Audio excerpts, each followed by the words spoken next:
ഈ കഴിഞ്ഞ പ്രാവശ്യത്തെ 2-3 വീഡിയോ ഇതിനു മുന്നേ ചെയ്തായിരുന്നു.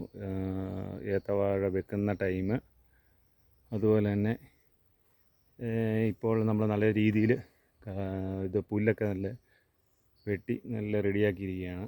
അത് കഴിഞ്ഞ് വളമിടാൻ വേണ്ടി അതിൻ്റെ ചോട് ഞാൻ കാണിച്ചു തരാം. ഉണ്ടോ, ഇതുപോലെ പുല്ല് വെട്ടുന്ന മെഷീൻ വെച്ച് അടിച്ചിട്ട്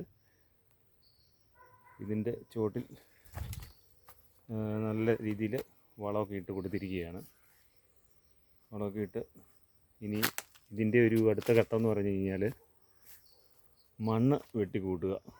മണ്ണ് വെട്ടി കൂട്ടി നല്ല രീതിയിൽ തന്നെ അതിൻ്റെ റൗണ്ടിൽ ഇതുപോലെയാണ് ഏത്തവാഴ. ഇതിപ്പം 6 മാസം ആകുന്ന ഒരു വാഴയാണ്. ഇത് മൊത്തത്തിൽ 4-5 തവണ വളമിട്ടു. 5-ാമത്തെ തവണയാണ് ഈ വളമിട്ടേക്കുന്നത്. ഏത്തവാഴ ഇപ്പോൾ ഈ പ്രാവശ്യത്തെ വേനൽ അതിരൂക്ഷമായിരുന്നു. അതുകൊണ്ടാണ് കുറച്ചൊക്കെ ഇതിന് വളർച്ച കുറഞ്ഞു പോയത്. ഇപ്പോൾ മഴയൊക്കെ കിട്ടി, നല്ല വേരായി, നല്ല രീതിയിൽ പണിത് കൊണ്ടിരുന്നുണ്ട്. ഈ വീഡിയോ ഇഷ്ടമായെങ്കിൽ എല്ലാവരും അതൊന്ന് എനിക്ക് വേണ്ടി ഇതൊന്ന് സപ്പോർട്ട് ചെയ്യണം.